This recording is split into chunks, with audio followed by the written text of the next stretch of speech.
C'est lundi, nouvelle semaine, nouvelle actualité. Fidèles téléspectateurs, bonsoir. Au sommet de cette édition, journée de prière pour la paix au Burkina Faso, également pour la Grande Commission de Christ.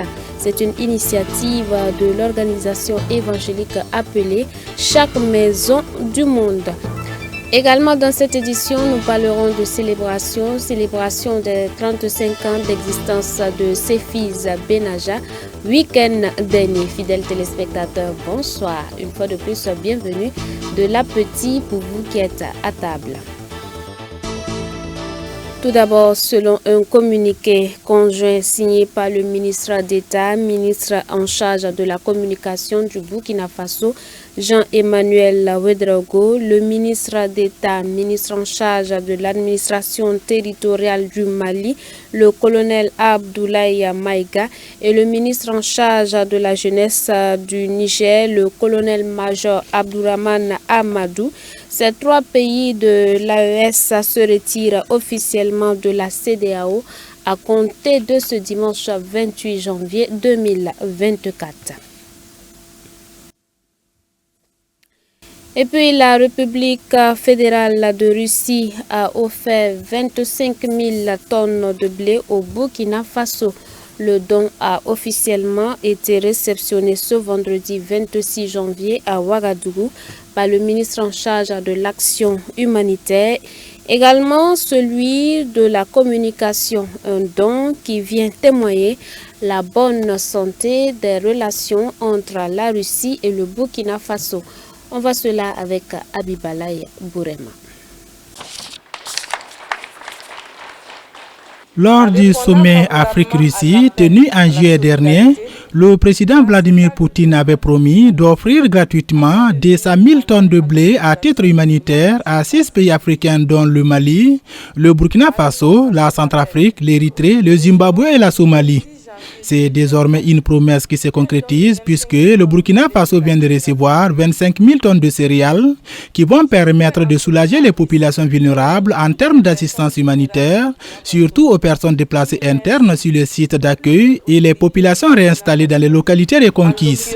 Le président de la transition, en donnant une part égale entre les PDI qui sont actuellement dans les zones d'accueil et les PDI déjà retournés dans leur zone d'origine. Et les bénéficiaires sont également les veuves et les orphelins du terrorisme. Ça veut dire tous les veuves des FDS tombés et des VDP tombés en seront bénéficiaires. Et il y a également, si la quantité nous le permet, nous allons également en donner, pourquoi pas, aux forces de défense et de sécurité et également aux autres personnes vulnérables. Cette remise symbolique des céréales, qui a eu lieu quelques temps après la réouverture de l'ambassade de Russie au Burkina Faso, est un signal fort de la volonté du gouvernement russe de donner un élan dynamique à sa coopération avec le Burkina Faso. À la question de savoir s'il a été difficile d'encheminer le blé jusqu'à dans notre pays, l'ambassadeur russe a indiqué qu'il n'y a pas eu de difficultés particulières. En Somalie et au Zimbabwe. Non, je ne pense pas que ça a été difficile. Donc, quand il y a les efforts concertés, quand il y a la synergie d'action, rien n'est difficile.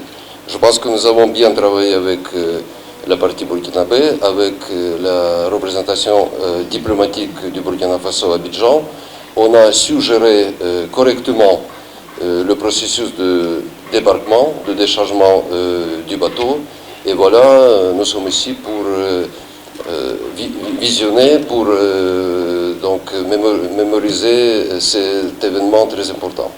Bon, j'ai déjà nommé quelques pays qui ont déjà reçu le blé en provenance de la Fédération de Russie. C'est Centrafrique, c'est Mali, c'est Somalie, c'est Érythrée, c'est aussi Zimbabwe, je pense Malawi.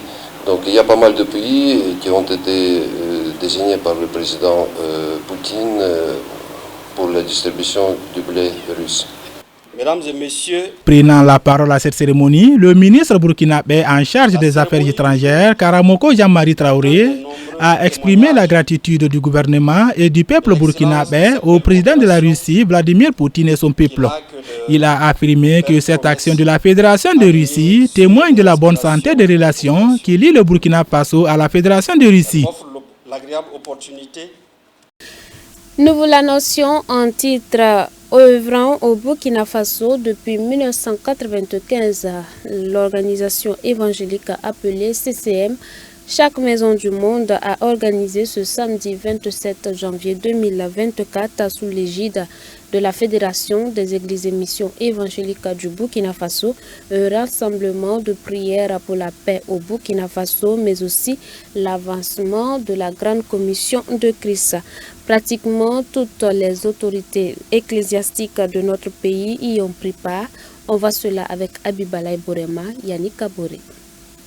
Pour qu'ensemble, Organisation évangélique interdénominationnelle, CMM, chaque maison du monde section Burkina Faso a organisé le samedi 27 janvier un grand rassemblement de prière à Eden TBI dont l'objectif était d'implorer la grâce de l'Éternel Dieu pour la paix au Burkina Faso et le progrès de l'Évangile. Au nom de chaque maison du monde Burkina Faso, les acteurs de Burkina Faso, pour vous exprimer ma profonde gratitude pour avoir honoré par votre présence le présent grand rassemblement de prière pour notre nation. Que le Seigneur que vous avez honoré de la sorte continue de vous bénir et comme il l'a promis, il honore celui qui l'honore. Le Seigneur vous honore également. Un rassemblement dont ont pris part les autorités administratives et ecclésiastiques de notre pays, des autorités qui appellent chacun de nous à la tolérance en ces moments difficiles. Non, le message c'est lancer un appel à un esprit de réconciliation, de tolérance. Vous savez, il vaut mieux combattre l'ennemi. Quand on a fini, on fait des querelles internes. Quand on a fini avec l'ennemi du dehors, là, on s'assoit, on fait on règle nos problèmes. Mais si au moment où on est sur le front, on a un front interne et un front externe, donc vous voyez, ça ne va pas aller. Nous devons aujourd'hui d'abord nous accorder. Quand nous allons repousser les gens, nous allons s'asseoir pour développer. De toute manière, c'est vous, la génération d'aujourd'hui, là, qui devez prendre tôt ou tard la succession. On ne peut pas faire autrement. Même la mort naturelle va nous amener. Donc il faut qu'on prépare tout cela et qu'on vous donne. Mais si les gens veulent, en même temps qu'on combat l'ennemi à l'extérieur et à force des choses à l'intérieur, bon, on sera faible. Le patron de la cérémonie a rappelé l'importance de la prière pour une nation qui est éprouvée. Même avant cela, dans toutes nos églises, comme le pasteur Mamadou Karambiri le disait tantôt, dans toutes nos églises, nous prions tous les jours pour la nation. Cela est très important. Parce que quand une nation invoque le nom du Seigneur, dans la parole de Dieu, il est dit que quiconque invoquera le nom du Seigneur sera sauvé.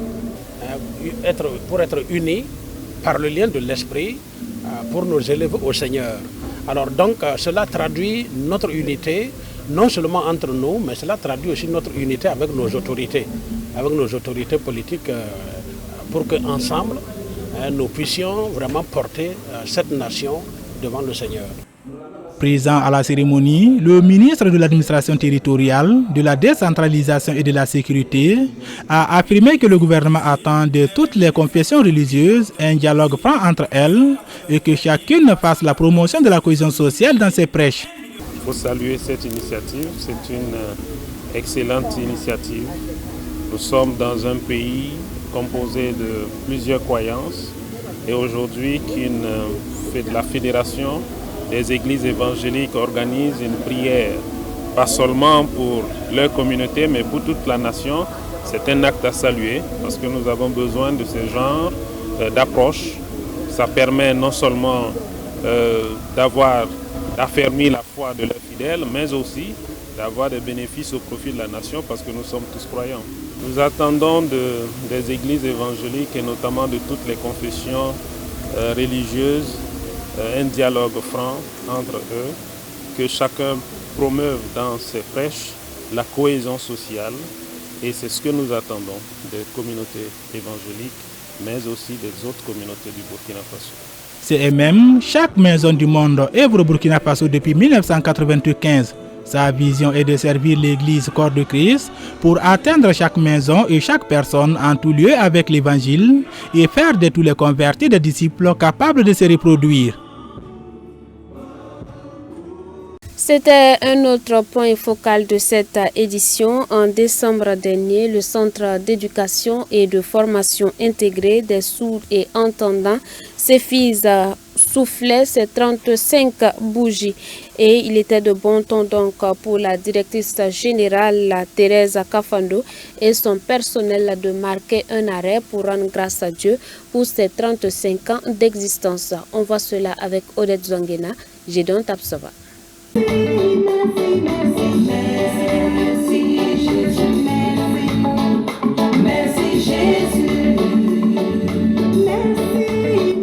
Des chants, des danses, des témoignages, ce sont les temps forts qui ont meublé la commémoration des 35 ans d'existence du Centre d'éducation et de formation intégrée des sourds et entendants CEFIS. Une soirée d'action de grâce a été organisée pour rendre grâce à l'Éternel pour son soutien et ses bienfaits au cours de ces longues années écoulées. C'est vraiment une action de grâce. On n'aurait pas cru qu'on serait vraiment à ce niveau-là. Vu le départ précoce du fondateur, on n'avait pas cette espérance-là. Mais avec Dieu, comme on fait des exploits, en tout cas, les résultats que nous avons engagés et que là où nous sommes, nous rendons infiniment grâce à Dieu pour tout son accompagnement et l'accompagnement des partenaires, du ministère, de tout le monde. En tout cas, si... durant toutes ces 35 années-là, en tout cas, nous avons vu la main de Dieu, nous avons vu un travail bien méritant d'un personnel mobilisé, dynamique, pour que les défis se relèvent et ça a été effectif. Cette cérémonie a été l'occasion d'honorer et de récompenser les personnes qui ont mis leur savoir, leur talent, leur dévouement et leurs compétences pour la bonne marche du centre. J'ai apprécié positivement ce qui vient d'être fait, car le Dieu que nous suivons est un Dieu qui aime la reconnaissance. Et je crois que Madame la directrice, étant donc la directrice générale, ayant en elle en même temps, je parle en tant qu'aumônier, l'Esprit du Seigneur a voulu marquer une pause avec toute son équipe pour reconnaître ce que Dieu a fait pour le groupe CEFIS Benaja pendant les 35 années. Donc j'apprécie positivement et personnellement, j'ai été honoré du fait qu'on a reconnu que ce que je suis en train de faire ici est une œuvre qui rentre dans le cadre de la gloire de Dieu. En tout cas, c'est un cœur rempli de joie d'avoir été distingué.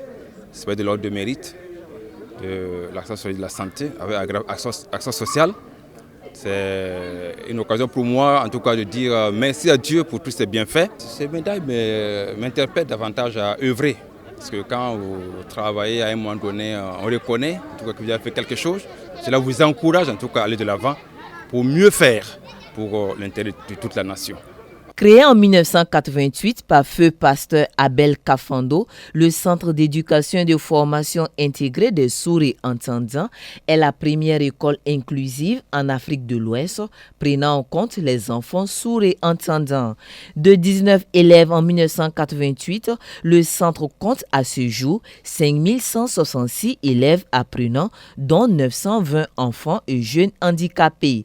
Pour marquer d'une pierre blanche cette réjouissance, la somme d'1 million de francs CFA a été offerte en guise de réponse à l'appel du président du Faso pour le soutien patriotique. Nous parlons développement pour ouvrir la page de l'actualité hors de chez nous et c'est parti pour le sommet Italie-Afrique. Depuis ce lundi, à Rome, la première ministre italienne a dévoilé son plan de développement pour l'Afrique devant une vingtaine de dirigeants africains. On voit cela dans cet élément. Le sommet Italie-Afrique s'est ouvert ce lundi à Rome.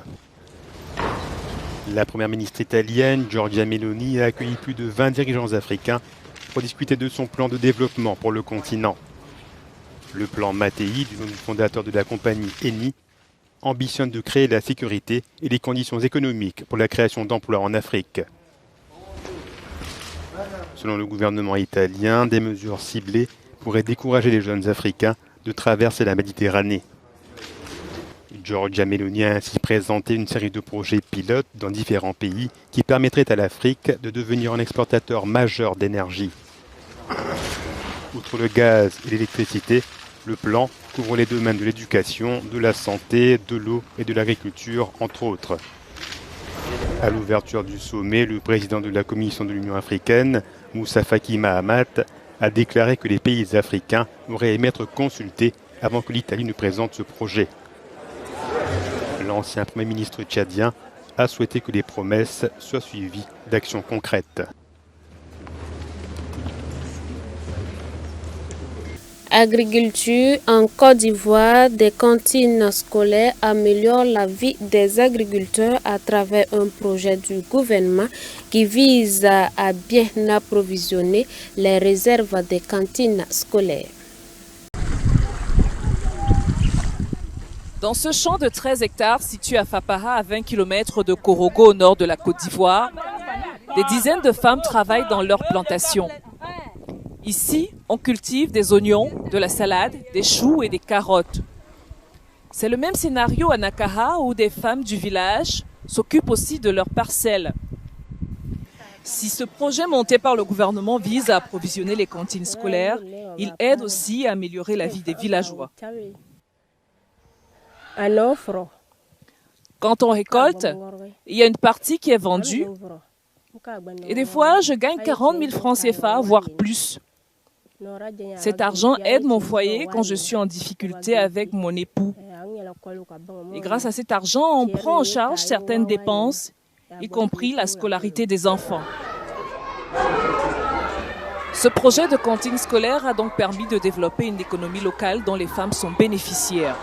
Les femmes qui ont été identifiées, qui travaillent régulièrement dans ces groupements-là, leur vie a changé. Le fruit de leur production est divisé en 3 grandes parties. Une partie réservée au fonctionnement de la cantine scolaire, une grande partie réservée à la vente. Et justement, le fruit de ces ventes-là permet à ces femmes-là de se prendre en charge. Ces fruits-là deviennent une économie personnelle pour ces femmes. Et cette économie leur permet non seulement de se prendre en charge, mais les aider aussi à scolariser leurs enfants. Et la dernière partie, une petite partie, est réservée à la sémence. Avec l'appui du Programme alimentaire mondial, les femmes ont été sensibilisées aux cultures essentielles à leur foyer et celles destinées à la vente.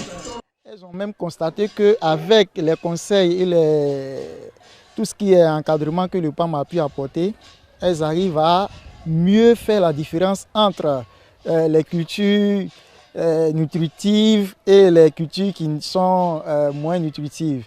Et aussi, elles arrivent à se créer des activités, des AGR qui leur permettent vraiment de pouvoir subvenir aux besoins de leur ménage.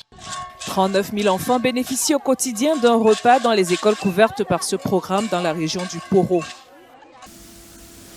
Et pendant ce temps, de l'autre côté, en Europe, les agriculteurs manifestent contre un projet gouvernemental qui vise à réduire les émissions d'azote à travers la réduction du cheptel. La mobilisation des agriculteurs européens ne faiblit pas. En tout, une quinzaine de pays membres de l'Union ont connu au cours des 18 derniers mois des manifestations de grande ampleur. Tout est parti des Pays-Bas, avec des rassemblements contre le projet du gouvernement de réduire les émissions d'azote à travers la réduction du cheptel. Même mot d'ordre en Irlande ou en Belgique. En Roumanie et en Pologne, les agriculteurs dénoncent les importations de céréales ukrainiennes non taxées qui déstabilisent les marchés locaux. En Allemagne, les professionnels s'emportent contre la fin en 2026 d'un avantage fiscal sur le gazole et les standards environnementaux de l'Union. Le mot d'ordre est sensiblement identique en France. Si l'élément déclencheur varie d'un pays à l'autre, tous demandent de meilleurs revenus et une simplification des normes. Il y a une demande de plus en matière d'environnement et en même temps le soutien public a fortement baissé. Si on fait un calcul simple, entre 2003 et 2023, la valeur des aides directes a baissé de 37%. Et ces aides représentent plus de la moitié du revenu agricole en moyenne européenne. Le pacte vert de la Commission européenne cristallise les tensions du secteur agricole et en particulier le programme Farm to Fork, visant une agriculture plus durable. Au départ, la Farm to Fork a été conçue comme une stratégie qui allait imposer des normes pour forcer les changements en se disant que la montée en gamme ferait que les consommateurs paieraient et que les banquiers, avec de l'argent pas trop cher, financeraient les investissements des agriculteurs. Force est de constater que cette équation aujourd'hui n'est pas possible. Les consommateurs aujourd'hui désertent les produits plus chers et on voit le secteur du bio en grande difficulté. Et aujourd'hui, la période de l'argent facile qui aurait permis des investissements n'est plus là, elle appartient au passé. Dans l'immédiat, la présidence belge du Conseil de l'Union européenne propose de réexaminer l'actuelle politique agricole commune, la PAC. On va faire une analyse comparative de la manière dont les choses se sont mises en place l'année dernière et évidemment faire sur base de cette analyse comparative, prendre les bonnes pratiques qui sont efficaces et aussi corriger et en tout cas entamer le processus de correction au niveau européen. La PAC demeure le premier poste de dépense de l'Union. Les agriculteurs savent ce qu'ils doivent à cette politique. L'enjeu pour les États membres est de trouver l'équilibre entre l'ambition climatique et la dimension économique du secteur. Les agriculteurs convergent en direction de Paris ce lundi en France. Une journée de mobilisation d'ampleur dans la capitale à l'appel des principaux syndicats de la profession. Un siège prévu à partir de 14 h qui doit s'organiser autour de 8 points de blocage dans l'agglomération. Déjà ce matin, les tracteurs ont gagné les axes routiers et multiplié les opérations escargots sur le territoire. Les annonces du gouvernement français de ces derniers jours n'ont pas réussi à calmer la grogne paysanne. Les autorités veulent éviter une paralysie des points névralgiques en Île-de-France et déploie les grands moyens. Donc pas de tracteurs qui rentrent dans Paris ou dans les grandes villes de province. Pour ce qui concerne l'Île-de-France, le fait que le marché de Rungis International puisse continuer à fonctionner et également les grands aéroports parisiens, Roissy et Orly, mais c'est aussi le cas des aéroports provinciaux. Donc cette position défensive amène à utiliser des moyens très importants. 15 000 policiers et gendarmes sont mobilisés pour pouvoir garantir cela. Une colère qui fait écho à la mobilisation observée dans d'autres pays d'Europe, comme en Italie, où des blocages ont paralysé la Sicile la semaine dernière. Des manifestations se sont aussi tenues en Allemagne, aux Pays-Bas ou encore en Grèce, avec toujours des revendications sur le poids des charges, la rémunération et la concurrence internationale. Voilà qui met fin à cette édition. Me rappelons que dans ce journal, vous avez pu suivre la journée de prière pour le Burkina Faso organisée par l'organisation évangélique à chaque maison du monde. Également dans cette édition, vous avez pu suivre la célébration des 35 ans d'existence du CEFIS Benaja. Fin de cette édition, vous nous avez reçus depuis Dédougou et ses environs. Bonsoir à vous, demeurez bénis à Christ Jésus.